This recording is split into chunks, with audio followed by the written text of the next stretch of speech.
Et puis ceux qui IDPS sont organisés, pour tout bien na Kabila les a 2 jours.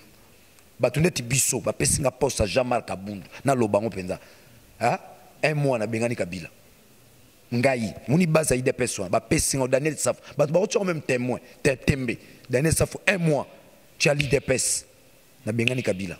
Compris que les Congolais pris en otage. Naza journaliste ali bosso dans nos sang que les Congolais sous occupation avec argumentaire. Semaine prochaine, on reçoit l'émission spéciale sur Bosco Tanganda. Nani a commis ça que général na armée na biso. Bosco Tanganda. Tala ba dessus tonto ya nango pona ko talisa binote ba yeba ko kamba biso. Ah. Jamais kozala kozwa décision na ba politique. Mukolo moko te réunion IDPS ba benga Daniel Fandana. Qu'est-ce que tu penses? Les gens doivent décider à ma place. Et moi, je dois subir? Non. Maintenant, j'ai pris l'option de m'engager, n'est-ce pas, en politique. De Nawana, Baolia Mbongo à Kabila, Bafuta Kae, Bazosa la jeu à pouvoir, Mazana Kata IDPS. Nzambene Mtaebi. Position de façade. Une opposition ridicule. Non, l'opposant Moabio, oh, maintenant qu'on vient d'invalider, devons arrêter des stratégies. Eh! Nous n'avons arrêté nos stratégies. Pour nous invalider ce qu'on est pour arrêter des stratégies. Votre adversaire, moi je connais Kabila suffisamment bien. Dans la prison à Bimi, mais ce pays n'a jamais été construit. Même le paix d'héritage colonial,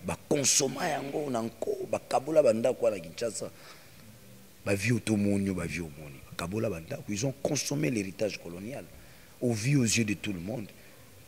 Infrastructure belge tika kaka yango rezala nzela bokasa nzela Rwakading ozola na Kinshasa komi solo na mituna bato bazokamba Kinshasa babotamaka na solo oto ndengeni parce que inacceptable Kinshasa solo capitale ya mboka alors bino botala ka bobanga kati solo biba okanga yo keba wana za au sommet keba te tozo tindika bona retraite. Tu viens à Kimbuta, tu as sala mokongo koba akeno sala ba danse kuna. Parce que so bilan vient na bilan les années. Aresiri ka Zaiko. Zaiko vient yoka longa zakina na poto ba ye na ye Zaiko comme orchestre munene. Soko tuni les coups de pouce venus de Kimbuta. De Kongo koba moi na ngatunga papa na sala ka desu c'est votre gouverneur qui est l'inventeur de la danse. J'appelle aujourd'hui une opposition ridicule sans initiative vraie. Donc yo opposition ou accompagnera joueur Hollanda 10 na ballon yo Hollanda ti a commis na poto a Chebinobi. Et vous appelez, nous sommes des opposants tengate ngaso na ki politicien na mona bato on a ba titre, on a un secrétaire général à IDPS, on a un secrétaire général à MLC, on a un secrétaire général à INC. Ngande leader non mais Kabila là dit sa mandat bo sala nini bolongo la ba poste na binwana. Et tout le monde a tout désavoué la position congolaise. Accompagné à Kabila dans la concertation. Nous avons assisté à la trahison de tout un peuple plus d'une fois. Ce que nous avons invalidé un leader comme Jean-Pierre, ça veut dire quoi? Bazo banga peuple, bazo banga binote. Sous être cieux, il y a ce qu'on appelle la perte de l'opinion. Na droit bengara acclamer public. Bobanga. L'opinion zolo banini. Et ce boulongo Jean-Pierre Mbemba, batu téléma. Nous ne représentons rien. Si réellement on représentait le peuple dans son ensemble, Kabila Obanga, Seigneur Obanga, mais qu'est-ce que nous faisons? Franck Dion est en prison. Qu'est-ce que l'opposition congolaise a pour Franck Dion à ma prison? Tous ont mené politique à ma déclaration. Jean-Marc Alobaki, Yakinganda Alobaki. Non. Tout ça la politique. Où l'intelligence est élevée. Politique, il y a action dynamique. IDPS baïeba. IDPS na ensemble toze longo tozo bunda bitumba moko. Mais bino ba bozo kamba ba parti ngo bozo ba ko expliquer ba tuna bito ndeni. Ça crée de la confusion. Soupe nzunga soupe c'est pas Kabila. Moïse Katumbi aza na gestion mboka te. Po ni mutema mabe bongo. Moïse Katumbi aza na opposition. Moïse Katumbi aza na Tshisekedi. Je val Moïse Katumbi aza la kati. Tout le monde dit que oazé lombe tozo lukande bilombe na bitumba. Vision Plus TV, l'excellence et la rapidité. Bonjour et bienvenue mesdames et messieurs dans cette nouvelle édition d'Entre nous, focus sur les questions pertinentes d'actualité. 15 minutes avec un invité, aujourd'hui spécial. Namoko Azaki Bongo Mopandisango, à Koti Bongo, na grande porte, il y a Mondia Politique. Je rappelle qu'Azaki patron et à point saillant, plus au journal Ouibandaki Koma Kobimisa, Awana Kinshasa, Mwana Mboka Daniel Safou, Naende Toromega Kosolo, la question où ils allaient vraiment mingi na actualité. Mbote Mwana Mboka Daniel Safou. Mbote Ndeko. Candidat futur gouverneur, déjà comment vous m'y sentez? Non, je me sens chargé, je me sens émotionné, vu les charges et les responsabilités dont nous sommes appelés à assumer lobby. Pour la bamisou Sezagi Sengo, Bayemba na Zaiko, Babina Mkongwa Koba, mais je pense que les responsabilités politiques et sa charge à ma casse, Oyo, ils ont dépendre à la fois na honneur na yo, honneur à famille na yo, honneur à mboka na yo, honneur à batanga no kelasi, honneur à ba camarades na yo, honneur à bato ba estimaka yo, honneur ya bonzambe na yo pe parce que on est lié aussi à Dieu. Je pense que ils charge d'autant plus que bayakala batiki biso na lolenge oyo mboka komi pombolo ba pomboli mboka. Le Congo aujourd'hui c'est un pays à construire. Ce que zala kité bakulutu na biso batonga kimboka. Akanisi tango biso balé kitozoya troké na continuité wana. Mais ce pays n'a jamais été construit. Même le paix d'héritage colonial ba consomma yango nanko ba kabola banda kwa na Kinshasa. Ba vieux tomonyo ba vieux moni. Kabola banda ils ont consommé l'héritage colonial au vu aux yeux de tout le monde. Infrastructure belge tika kaka yango rezara nzela bokasa nzela rwakading zola nangai zikara ba wenzu. Non, il faut construire notamment la ville de Kinshasa. Nous devons construire les Congo dans son ensemble, mais il faut une intelligence, une nouvelle intelligence, de nouvelles personnes au bassin la capacité à se sacrifier. Dans ce cas, on va tout ce monde texto au Daniel yepe ba sombier yemo pas meli soupu monsieur oza mutu ou bien mutu ça la bien. So le on a besoin bon quand on a 10 heures on a joué appareil on a bengi directeur à cabinet Kabila nga comme il a un Kabila on a signé FCC, je n'ai pas moins de 300 000 $. Ils peuvent même me nommer vice-gouverneur pas bon bazana bon bataloyenge. Tu comprends? Et les gens bah biso sacrifier vie à banana biso ma famille na biso. J'ai une maman bien que naza orphelin tata, j'ai une maman, j'ai une femme, j'ai des enfants. Tu comprends?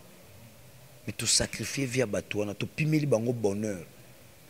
Pambate mboka eza na ba opportunité, un pays qui n'a pas d'opportunité. Sauf les jeunes ba qui ne ba poto, ba mso bazo kufa na ba mère médité. Parce qu'il n'y a pas d'opportunité ici, mais nous allons créer des opportunités ici. Nous allons créer des opportunités ici par notre intelligence. Dans un peu ce exemple, rien que assainissement ville à Kinshasa, c'est déjà un emploi. Il y a comme ça canate. Tala le Kinshasa comme solo.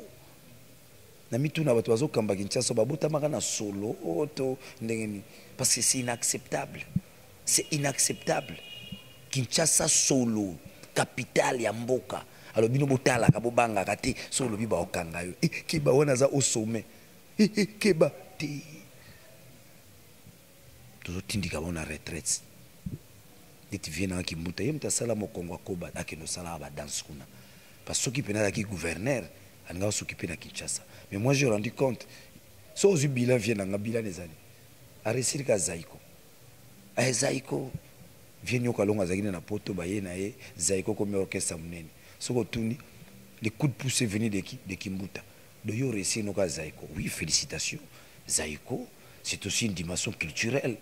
Ngapela sepela na nzembo. Abine mu Kongo koba. Moi na ngatu nga papa. Na salaka des c'est votre gouverneur qui est l'inventeur de la danse. Parce que muto a salaka. A cause de mon royo quand même akambonate. Même kokumba mutuka. Daniel Safou gouverneur au na jeep. Mais c'est impossible parce que charge les amakasi. Faut revoir la cartographie de la ville de Kinshasa. Faut revoir les repères cadastrales. Bisika mso batongi na kina ba mso ba olela, mso ba okufa na AVC. Un bon matin, il faut me détruire. Donc, c'est une vocation. C'est Dieu qui m'appelle. c'est une vocation. Eza lolaka nzamba biangi ngai abi yaka yaka nelango sunga bandeko na yo. Donc c'est pas un honneur, eza l'excité lobby qui gouverne, eza l'excité, eza postulat, c'est un ministère. Tu es au service des ozolana kaka bayewana bakoliesa yo bakolatisa yo bakopesa butuka bakosunga bana na pamba te yo kokoba bela musala mais lelo bato bakolatisa bango tout ce qui mbuta lataka chemise pantalon sous-vêtements brosse à dents c'est les contribuables quinois. En revanche qu'est-ce qu'il lui fait okeno zaiko okeno mugila gila bazo boaka yo bisolo yo boaka bisote fali au monde rapide petit nanga aussi l'album fali pour papier petit nanga so zu banze monoka Daniel Saf parce que belé ba petit wana na bisa mo bobo raté parce que lobby parmi ba décision makasi to kozwa moto a vivre na mbongo à l'état ba koyemba ona nzembo te.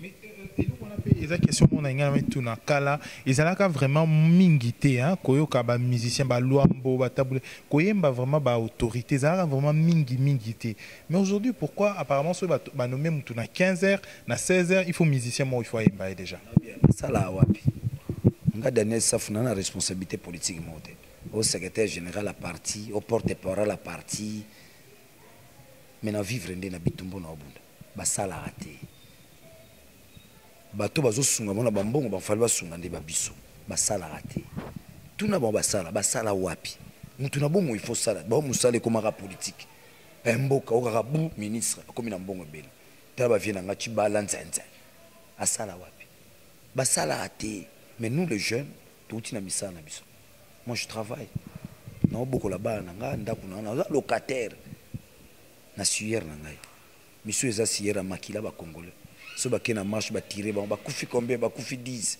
et ba bengi bango négociation dialogue. Je n'ai jamais pris part à une décision politique na mboka nazoka bato Daniel Saf alongo IDPS nazaka na IDPS na ki membre IDPS na sima responsabilité na IDPS décision ni onga na zala na fandi réunion qui to fandi na bata IDPS to ozo décision lobby marche zala lobby to sala boy stratégie za boy na sala bazora ba décision na zala la tant bazora ba bia vieux bazo voyager na zo batika osakana na ngai naza jeune nazo bunda bitumba po nazo lolaka na yoki ngai ta nazo kola mama na nazo banga soki Tshisekedi abi ville morte au baïonnette na rompo Mandela tant Tshisekedi tant Mobutu abi je connais vos attentes zo ngo bien baïonnette bafutanga combien zaki passe ya mama na na hôpital na utozo choka na marche ba chrétien awa yango to chango awa na Saint Joseph marche à liboso politicien na zuchoko na ba politicien bazaki wana marche à la CLC mutabenga nga ya marche mais nga muna yepo na bolingo mboka na ngai. Alors les gens qui n'ont pas la gigote au fond de bando finga Daniel alongo IDPS nga za la carte IDPS est-ce qu'un journaliste peut avoir la carte d'un parti politique faut à la zoba pour comme ça membre IDPS na membre IDPS banani ba signa les manifestes des citoyens congolais na Paris bisoti est-ce que muta parti za la c'était des citoyens non transition sans Kabila les ba politiciens ils ont maïlé na bisoti mais ça maïlé na biso ba citoyens za ba politiciens te et si quand on a pesa kalongo na ba politiciens na biso ils ont mis sato ba accompagner biso Félix Moïse Fayoum au ba signa les manifestes des citoyens congolais au tout ba tikela ba signer le roté tous ça ba politiciens te ozu ba Mukeba ba Lézer ba Christelle Vwango tous ça ba politiciens te tous la rappel na ba parti te bino nde bo komisa biso ba ta ba parti na bino. Non, je suis spécialiste de l'IDPS. Je maîtrise l'histoire de l'IDPS. Nakibolenge nangana cadre idéologique. 17e module. Au Tshisekedi da remeta bato ba brevet na salle Mongita. Cadre idéologique ya IDPS. Formé, na eu diplôme d'état. Na loyenge karande ba jeune ba na Saint-Pierre, na paroisse Saint-Pierre. Et belo bazana IDPS bazo formation. Formation à Yambo nazu a cadre idéologique na yeba maramba politique ezalaka ndeni eza na IDPS mais naze lengé na nazu diplôme te na yebi na mamba politique te naza na ambition te kine ko tumba pine na tumbi pine lobby ville morte bobimi 4 ngazaki spécialiste au tumba ba bis a spécialiste vieux qui basa maliba a ebisanga toi tu seras grand yemo konkondo Tshisekedi na la télé sur ba photo ngala kondo yemo konkondo Tshisekedi un jour dit Voilà de Tshisekedi. On se trompe de mon âge. Tshisekedi va mourir bientôt. Mais il se trompe. Ces jeunes gens, ce sont de Tshisekedi. Les autres Tshisekedi, on a comme ça, on est là, moi, bateau, moi, groupe, moi, bateau. Moi, éteigne bateau. Biso bande kona suba kufi pour na IDPS wana ti. Nga na suba choc pour na IDPS wana ti. Ba pesa nga poste. Ah petione ta zoka na liso, ah petione ba betaka, petione ba kanganga na ba prison, petione to pese poste. Ba pesa nga poste. Je mobilise pour l'IDPS. Mitinga IDPS na Saint-Thérèse ba tombola ngai pour nani. Batu mingi na kutela mongo kuna. Ah nga na yaki pour na yo mtolobaki. Na kozala jamais ne mai IDPS. IDPS za repère na ngai. Repère politique na ngai. Et puis ceux qui IDPS se sont organisés pour tout benga na Kabila les a 2 jours. Batuneti biso ba pesinga poste à Jean-Marc Kabundu na lobango penza. Ah 1 mois na bengani Kabila. Ngai muni base IDPS ba pesinga Daniel Saf. Ba tu même témoin, tembe. Daniel Saf 1 mois tu as l'IDPS na bengani Kabila. Naza nulle part comme jeune, je me lève mais nous faisons trembler les pouvoirs en place.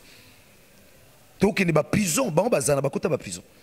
Oh le bazo tout en tolo IDPS il va côté ba prison IDPS c'est zéro na biso mutu mota ko benga na IDPS un bon matin je vais assumer des responsabilités na IDPS mais loko ezana to komana loko to luka lobinga sona komi gouverneur na kozala grand contribuable à IDPS ngala kolinga jamais IDPS kufa mais belé bazawana ba olia mbongo Kabila ba futa kae bazo sala jeu à pouvoir mazana kata IDPS nzambe ne mutayebi soki nzambe penda akotaka na milimo bato Daniel Saf to tient place wana non je suis Tshisekedi c'est amoureux de Tshisekedi amoureux même de l'IDPS na sima jamais responsabilité naza na carte mais na landaka formation idéologique na 5e des humanités littéraire na paroisse Saint-Pierre na salle Mongita na suka séminaire wana 17e module Tshisekedi na kibasa bazana na vie Tshisekedi doit remettre le brevet dans la salle Mongita. Et à cette époque, tous avons une responsabilité à quartier, il y a balaba, il y a rue. Et c'est nous qui alimentons l'IDPS. Ben jonction dans la base, lobby ville morte ezala. Biso photo la mukaliza so ba ville morte. 4 heures, tu tumbi ba piné, ba to bazo bima, ba kende wenze. To ba kende misala, moi ba bimiza to ba muna ba milinga. Est-ce que le ba stratégie les choses? Les Tshisekedi, les Mbwankiem, Dengalu, la Pandangila. Des travailleurs, ils ont travaillé biso le génération na biso travail na ça ngala mitunaka soza ki biso na avant 60 tunga tozo indépendance nzambe na zetu ça tozo regarder ba Daniel Safu ba Jean-Marc Kabundu ba Moïse Katumbi ba Félix ba Fayulu avant 60 tunga tozo indépendance tozo indépendance. Ces gens-là étaient disciplinés. Baki na boli. On en peut ce exemple. Bakangi Kasavubu. Gaston Diomi. Azaki na bakote. Aki na bakote. Mais yé mouta ogende luka, maître croqué comme avocat, assemblé la Kasavubu. Il y avait l'amour entre eux.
diaspora responsable.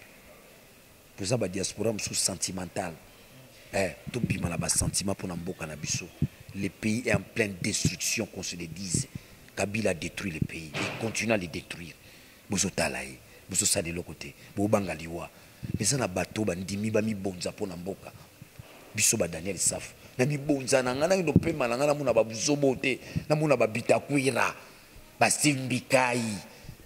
Ozona obiki to lala er muna buto la lipi na boy. Osali donc moi si na ngai bisayo comme ça la vese.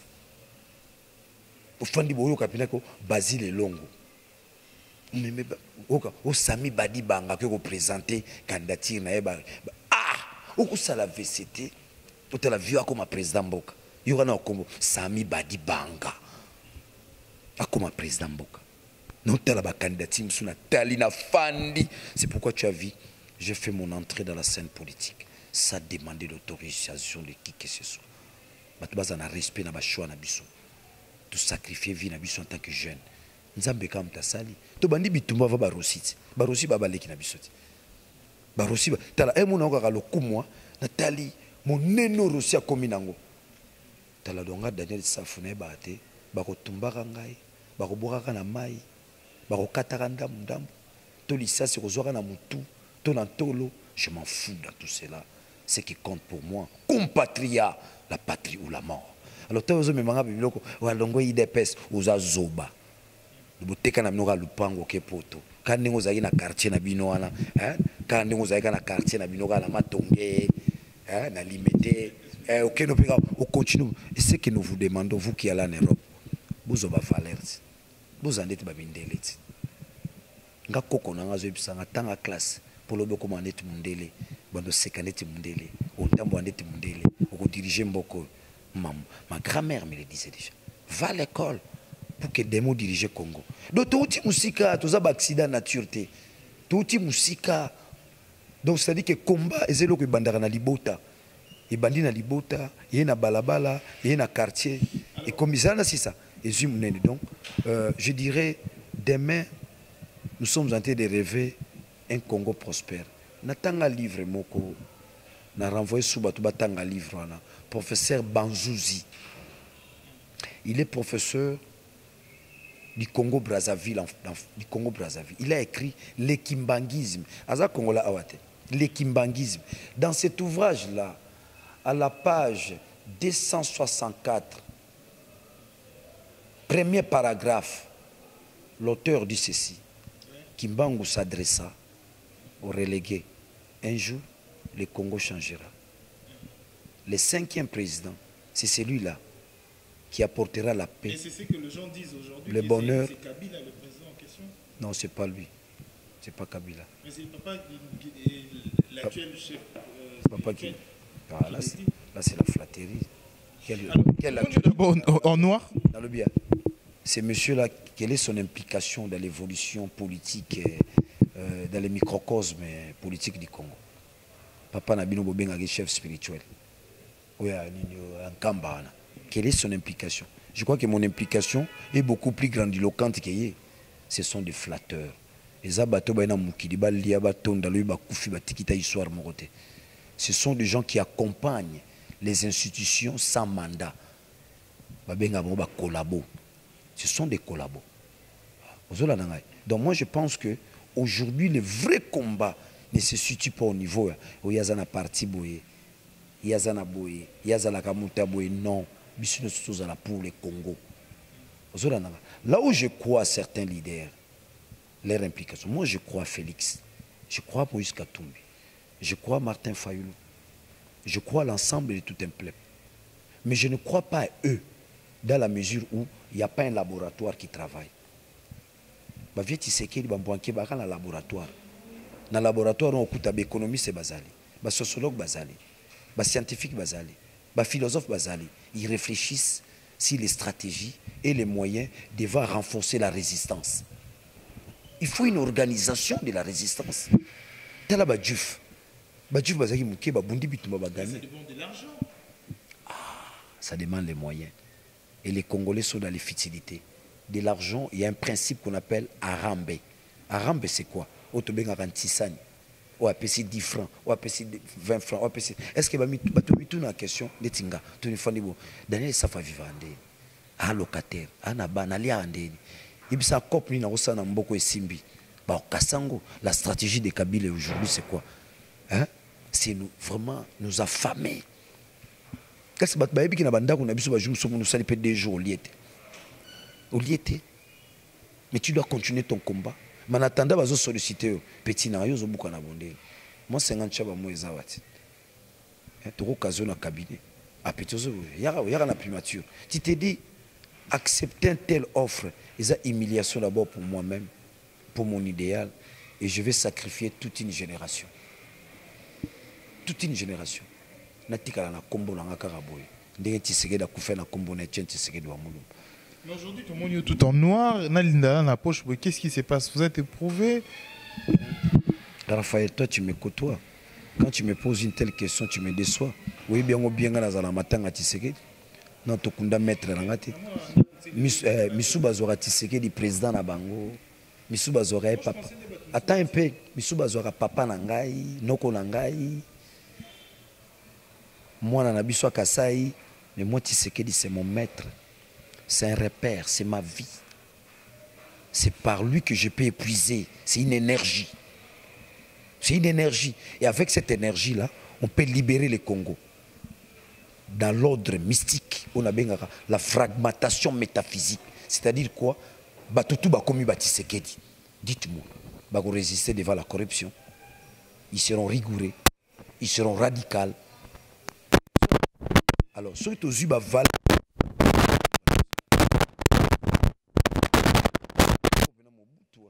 Nous sommes là, Ngwanda, Osakombi.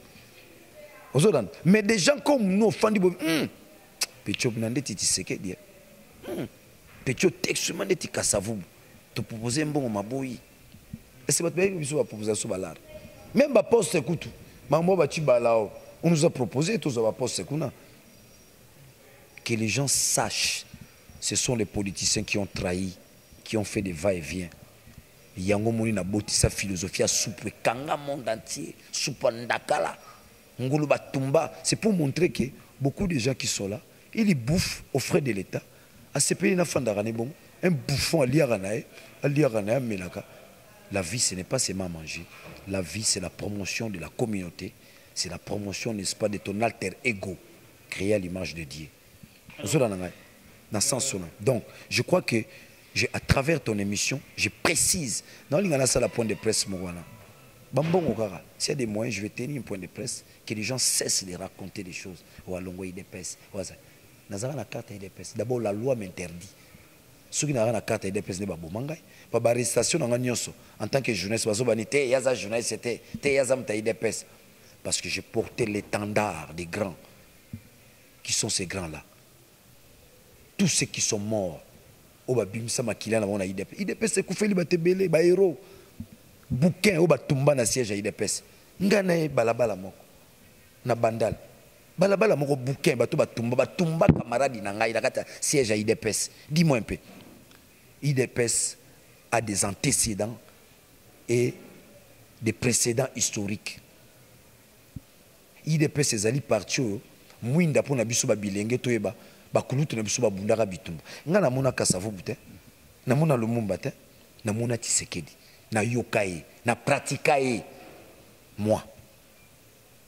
Et vous voulez me refuser cet homme là pour des raisons tribales bilora mikemika lokoso biso botami na Kisasawa bato ba première victime ya bapela Tshisekedi biso to botami na Kisasawa ba ville monte na bamboke bandoza na troté qu'on se le dise.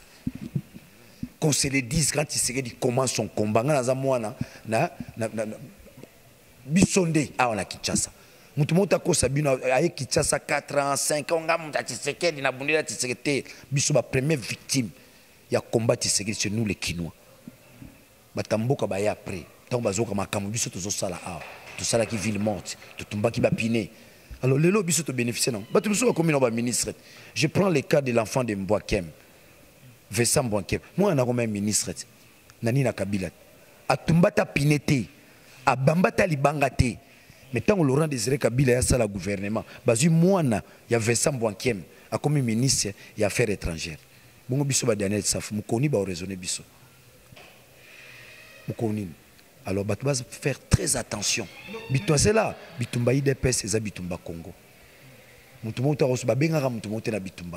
nous avons répondu à cet appel pour faire avancer les choses. Mais le lot bah tu vas bénéficier non. Tala ba candidat musubaza na IDPS wana. Ba uchwa. Taba candidat. Biso sotoza. Tala netinga ibo. Na bunda bitumba mbula na mbule comme era ocha candidature bokebo chariet wamu. Bokebo cheki ngandi. Mais bino mu bozana réflexe bote. Botozo mwana na.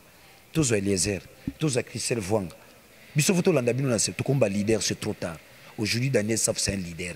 Tu peux pas courir derrière un secrétaire général d'un parti. Jamais. Jamais.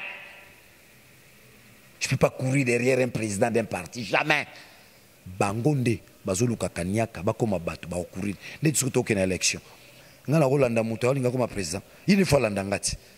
Il ne faut landanga. Il ne faut lukanga, il ne faut benga na téléphone. Ah bonjour Daniel, bonjour. Je voulais discuter avec vous si les grandes lignes, n'est-ce pas, de mon électorat. Tout le monde va m'accrocher. Bazo kende vers ma famille. Ouais, biso wa bozo ça l'autre. Le biso bana misala, le bokomba président, bokomba premier ministre, tout le monde landa bino suna sima, bonga fana futelanda quoi.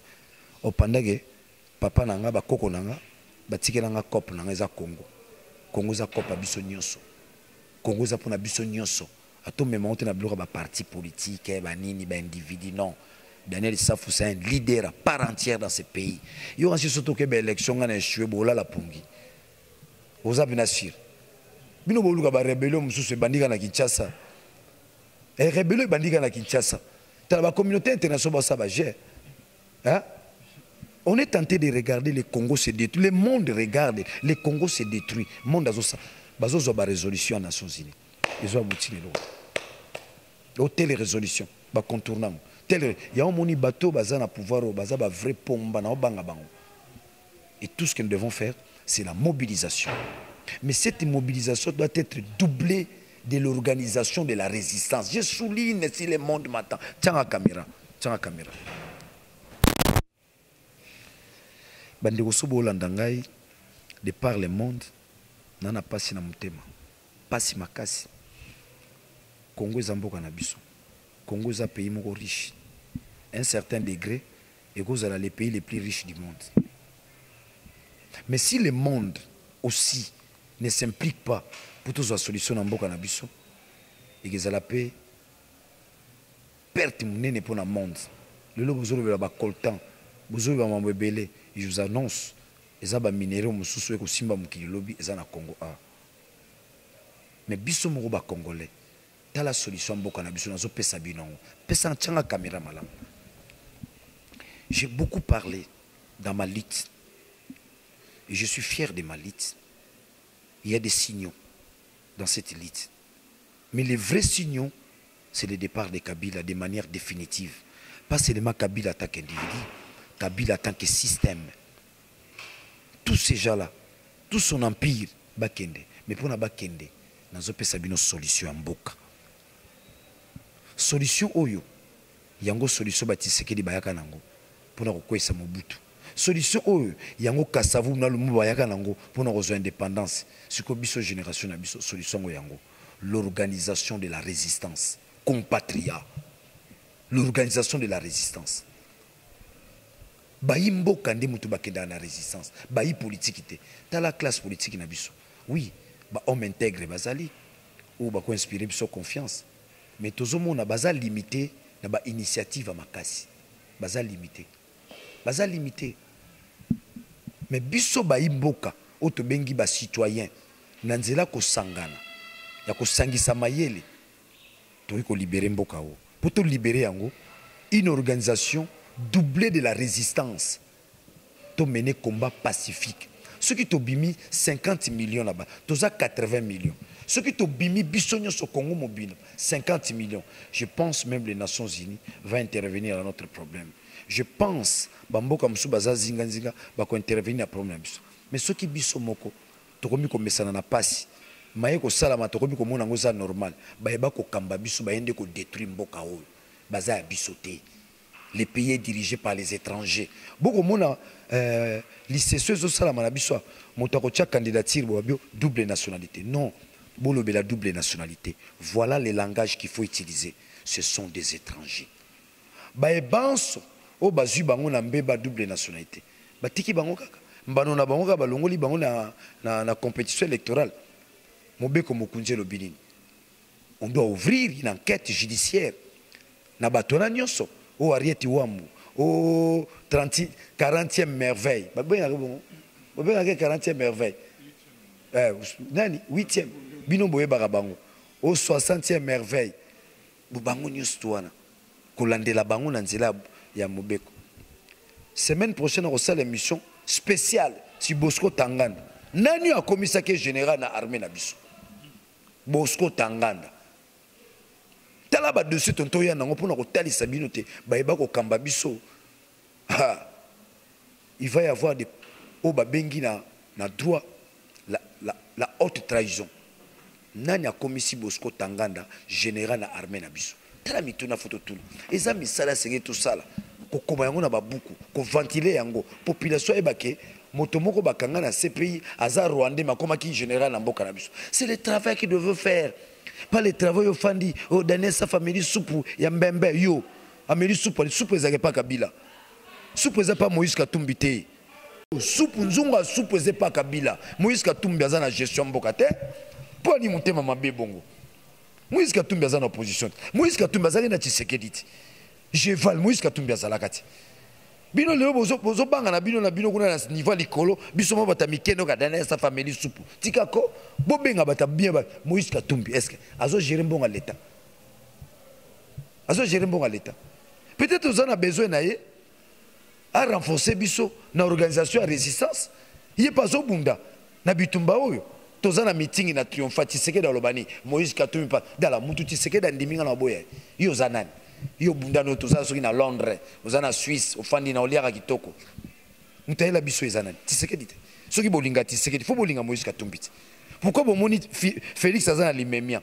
Esengeli biso pe ba base ya IDPS ba yeba. Te IDPS na ensemble toza elongo, tozo bunda bitumba moko. Mais bino ba bozo kamba ba parti yango, bozo ba ko expliquer ba tuna bito ndeni. Ça crée de la confusion. Tango nyoso bomuna Moïse Katumbi na Félix.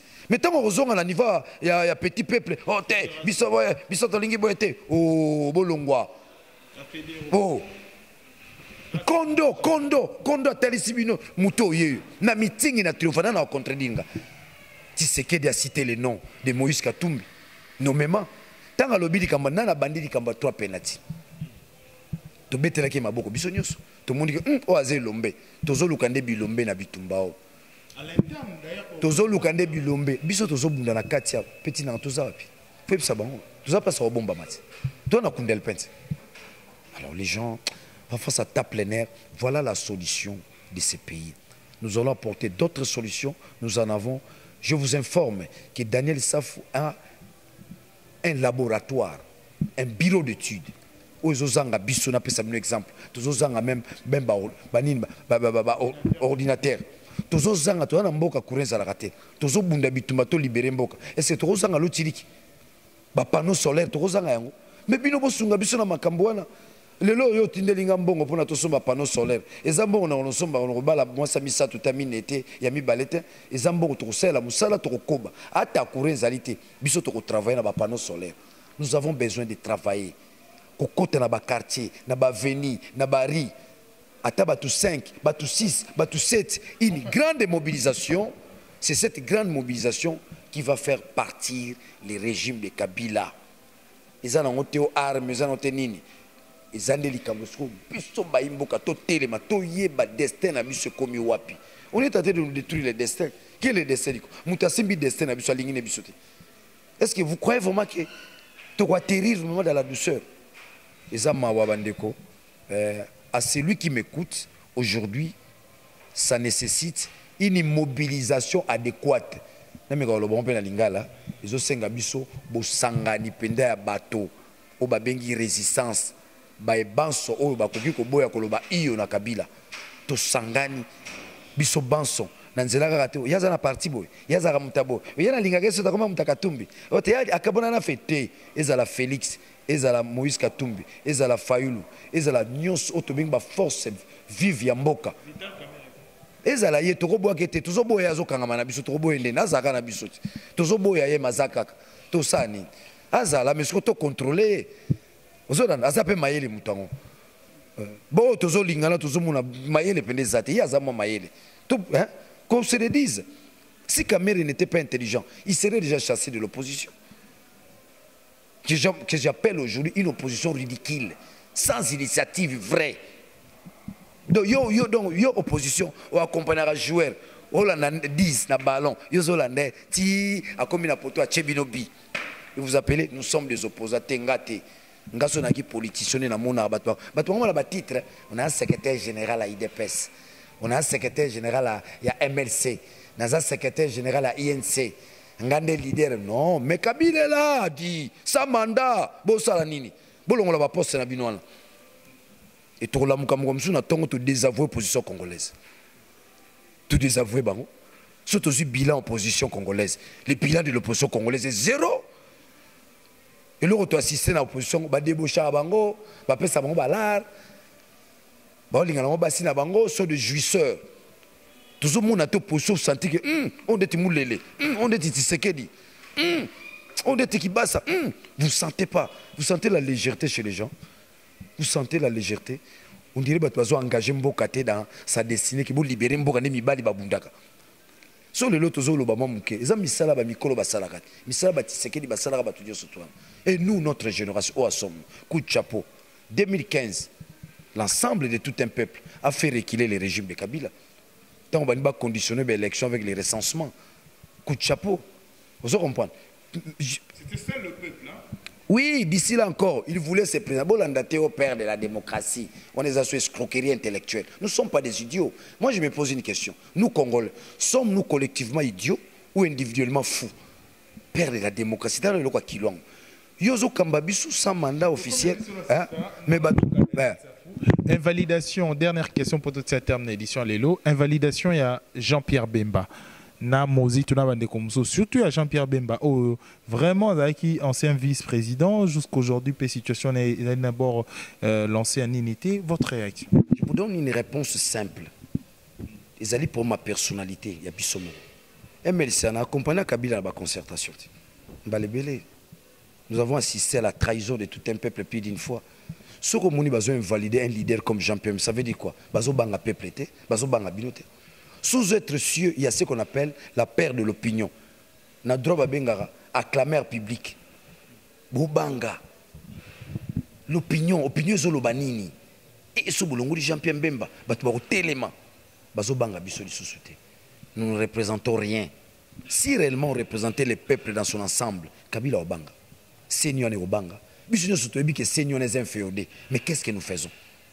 Tout le monde le sait. Qu'est-ce que nous faisons? Qu'est-ce que nous faisons? Sur le terme, Franck Dion est en prison. Qu'est-ce que l'opposition congolaise aux autres pour Franck Dion a mis ma prison? Tous ont mené politique à ma déclaration. Jean-Marc Alobaki. Yakinganda Alobaki. Non. Tout ça la politique où l'intelligence les a élevés. Politique à ma action dynamique. Pas politique à ma déclaration. Tala ba onyo sotwana. Boni ba côté Franck Dion à côté prison point. Mutozo bunda solo pouvoir otike libana talanga ba suspendanga 3 mois na roleka ni na télévision ni na radio. Au moins ba zu musala nanga journal nanga ba suspendanga 6 mois. Ozana mois ozana ba no vivre ndeni.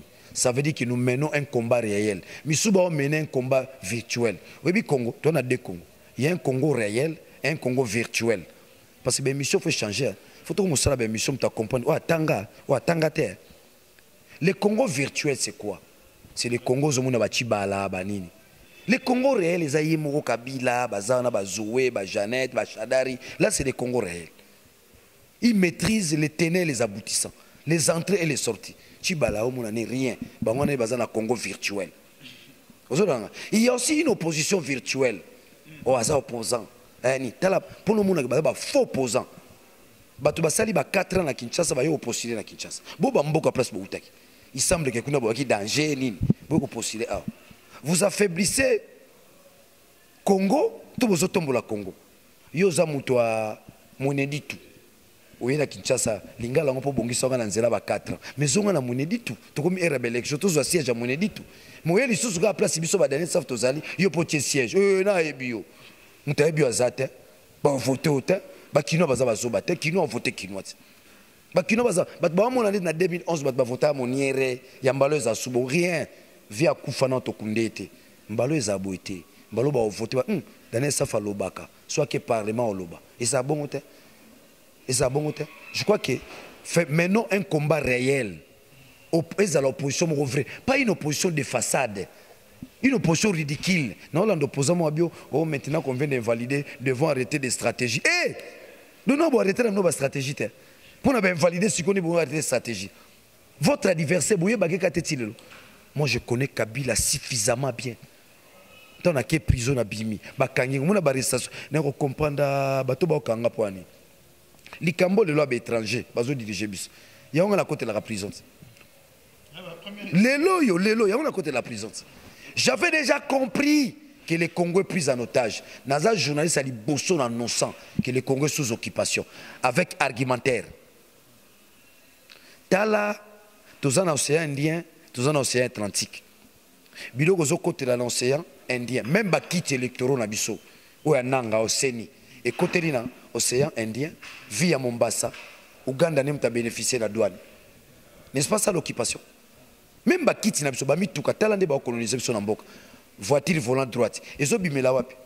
Mombasa, via Mombasa, Ouganda, dans l'océan Indien. Mais tout ça dans l'océan Atlantique n'a pas 17 ans au pouvoir, tu ne fais pas bénéficier ton pays, ta douane. La douane est un symbole de la souveraineté. Alors on peut conclure que les Congolais sous occupation. Mais bateau va solo ba makambola bolibo on refaiblir bango o Daniel Ameri soup o Daniel Boy Daniel la tikiti alongwe IDPS te Daniel aza journaliste na tikala jamais kozala kozwa décision na ba politique mukolo moko te réunion IDPS ba benganga Daniel Fandana. Qu'est-ce que tu penses? Alors, les gens doivent décider à ma place et moi je dois subir? Non.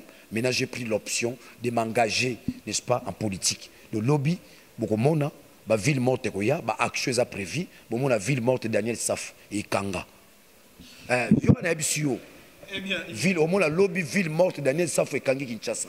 Ça dit que on a construit le leadership, on continue à les construire. Batu bazali banda mboka boza na confiance na biso zola na ngai biso yo ba sanvi pia Congo biso yo ba sanvi pia Congo biso ba Lorenzo à Congo. Nous finirons par libérer ces pays de manière pacifique pour la tous enseignement vieux. Tshisekedi, nous étions des étudiants de Tshisekedi. Via Koufilot aussi 6 classes. Merci Tokom Nasuka entretien à Bisso Alelo, ba déconner sur Bolandi Bisso. Merci à Dodi l'enfant gâté pour la prise de vie. Tokuta une prochainement pour l'édition Monsousou. Je rappelle que Nayamba Kibongo le patron et à journal plutôt point saillant plus Azara Kibongo Mopandisangwa ou tu fungo la porte entrée auto effectuer plutôt entrée naé na scène politique na ko déposer candidature naé na députation provinciale et nationale Bongo Azali Peko envisager Kokoma gouverneur et la ville de Kinshasa. Tokom na Suka entretien à Bisso. Tokuta une prochainement pour l'édition Monsousou. Au revoir.